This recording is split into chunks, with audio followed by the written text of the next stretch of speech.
So I've been climbing for a little bit of time, and just because I've been climbing for a little bit of time, that means I tend to hear a lot of things that climber typically tends to say.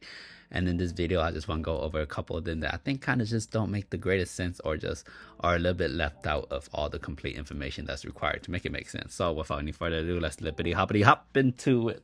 The first one is, it's harder to learn technique if you're strong. Typically speaking, this occurs when a newer person enters climbing and they already have a pretty solid background. Say you're a gymnast or calisthenics guy. And then because of the indoor climbs, a lot of the climbs are juggy. You just start to campus it. Campusing, if you don't know, is just climbing up without using your feet. So imagine you're just doing pull-ups on the climbing wall. And what happens is over time, I'm hypothesizing, I wasn't that guy, I'm hypothesizing, you just start to feel really good and comfortable and quote unquote strong in the campusing position. Therefore, when you encounter a harder climb, you always kind of default to the thing that got you the farthest when you first started off climbing.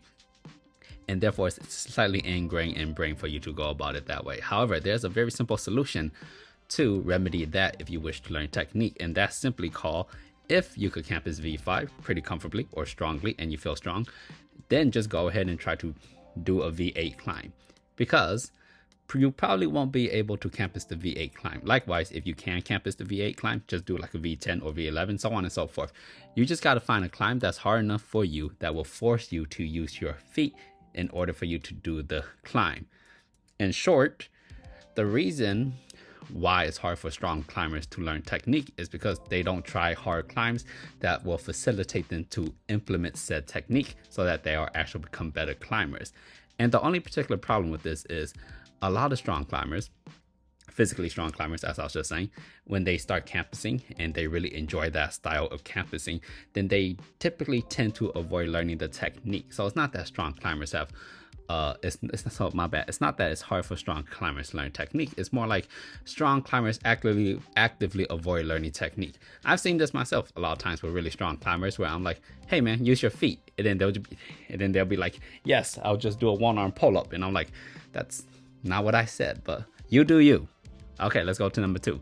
Don't hangboard until you can climb V5 to V6, or you've been climbing for at least 2 years. Something along that line. Now, I think that's a tad bit irresponsible, because for a great majority of climbers, we don't start when we're little and tiny, and we don't have that zero body weight to build up finger strength over time. Typically speaking, newer climbers are more in the age range of at least around 18 to a little bit higher than that. Anyways, our bodies are kind of big enough and our fingers have zero time to adapt to the stimulus of climbing. And when climbing is very modernized, so there's like some jumping moves, and if you go to like say a small hold and your feet slip, because when you start off climbing, you're really bad at climbing because your technique is awful because you're new at it, and your finger strength and your tendon is absolutely zero.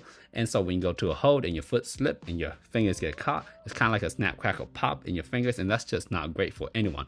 And thus, in order to actually build up some finger integrity, and it really doesn't take that much time, maybe 10 to 15 minutes, kind of treat it as some warm up before you actually enter your climbing session, is go ahead, go up onto the hangboard, and your feet could be on the ground, grab the 20mm edge, and just practice hanging right there for 10 to 15 minutes to warm up.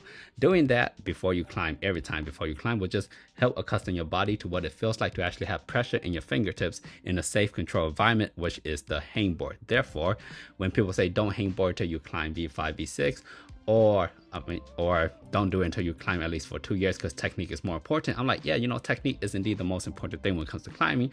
However, before that, safety is more important than anything else. All put together, and not being injured is very, very important. And when you get a finger injury, especially when you're new, it kind of totally sucks and sets you back greatly. Therefore, you should definitely hangboard. Big advocate for it, especially if you're new to climbing. Build up that finger integrity. Number 3, to get good at climbing, just climb more. I 100% agree with this sentiment that in order to get good at anything, you should do it more. However, just because you go to the gym, like a weightlifting gym, pick things up, put it back down type of gym for many of years, doesn't mean you're actually going to get stronger or look better. In order to make anything worth it, and you're doing the same thing over and over again, you got to implement progressive overload, push your limits to the next limiter, in order to actually see progress. And thus, in order to get good at climbing, you got to climb more, of course, obviously, but you should go into it with a plan of attack. It can't be willy-nilly. You can't just go in and be like, I wonder what I'm going to do today, or I wonder if the new set is ready. Nope, you got to go in there with a plan of attack. Hey, today I'm rested, I feel good, I'm going to do max projecting. Good, excellent. Tomorrow, I'm going to do volume climbing, finish it off with a hangboarding session. Good. The day after that, I'm going to do technique, drills, coordination, whatever work, rest, and repeat. And it's important that your plan yields results. If your plan isn't yielding results, you got to change something or put in more effort. You will know that your plan yield results is because you're getting strong. Oh, my bad. You're climbing harder grades over time, because that's the most important thing. Even let's say you hangboard, right?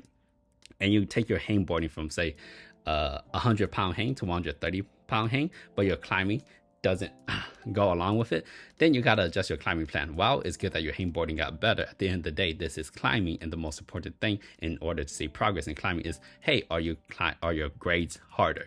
Oh, my bad, are you climbing harder grades? Don't get it twisted. Grades do matter in climbing. That's why they exist.